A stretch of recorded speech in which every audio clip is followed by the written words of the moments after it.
Tous en selle pour une promenade en famille. Au Haras des Gracombes, les Gouis sylvestres vivent sans pur sang le cheval. Voilà, donc elle n'oppose aucune résistance.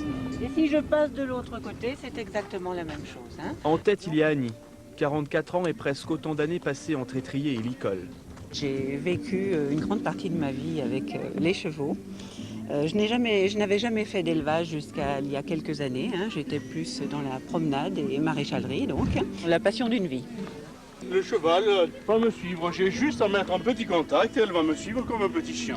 À la corde, Daniel n'est pas loin. Sa passion équestre a été révélée grâce à une autre passion, féminine. Plus qu'un éleveur, c'est un théoricien du cheval, un éthologue dans le jargon.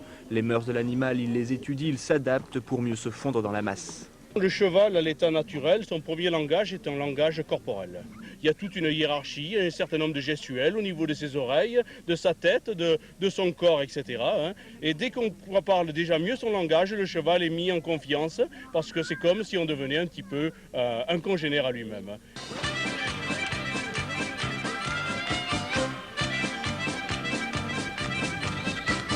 Pas loin d'ici, un autre enfant pointe le bout de son nez.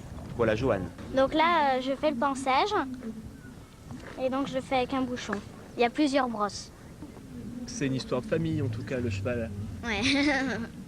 Puis là, j'ai une jument. Ma maman l'avait avant que je suis née. À 13 mois, je montais sur un Shetland. Donc un tout petit poney, comme celui-ci. Et voilà, et après, j'ai tout de suite adoré le cheval. Donc c'est une passion en fait. Au Haras des Gracombes, pas de mauvais sang à se faire, la relève est assurée, les chevaux sont bien gardés.